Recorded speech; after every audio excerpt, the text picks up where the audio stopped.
Le peintre italien Raffaello Sanzio da Urbino, connu sous le nom de Raphaël, fait partie de la trinité des grands hommes de la Renaissance. Il fut l'une des figures majeures de l'un des plus importants mouvements de l'histoire de la civilisation humaine. L'exposition Rencontre avec Raphaël présente en détail comment l'artiste a établi ses normes en matière de beauté. Les 9 sections incluent l'expérience de vie de Raphaël, le style artistique et comment il a plus tard inspiré des artistes afin de créer un style baroque et du néoclassicisme. L'organisation de l'exposition est basée sur les réalisations artistiques de Raphaël, dont l'apprentissage précoce, le style, les apogées artistiques et les réalisations architecturales. Cela est aussi entremêlé avec des artistes qui adhèrent aux règles de Raphaël, montrant comment ils ont appliqué la loi de la beauté de Raphaël dans leur propre style créatif et créé une nouvelle école de peinture.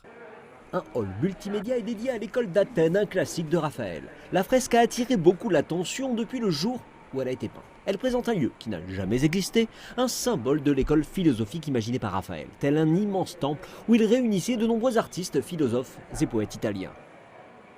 En raison des caractéristiques particulières des fresques, l'école d'Athènes n'a jamais quitté Rome depuis le jour où elle a été peinte. Cette fois, grâce à la technologie moderne, cette fresque ayant une profonde signification philosophique a finalement pu franchir les frontières du temps et de la région afin d'être présentée au public chinois sous une toute nouvelle forme.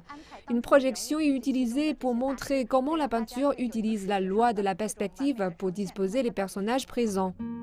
Un autre élément majeur de l'exposition est la présence de 2 peintures originales de Raphaël, Puto Regis Feston et Saint-Luc l'Évangéliste peint la Vierge en présence de Raphaël.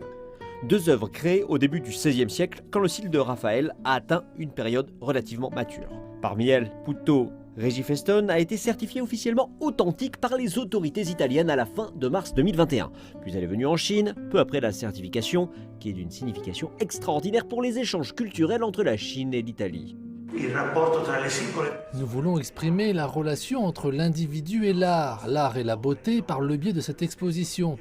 Notre exposition inclut des œuvres de Raphaël et de nombreux autres artistes. J'espère sincèrement que cette exposition fera office de message d'amitié et d'harmonie et apportera de la joie à tous ceux qui aiment l'art.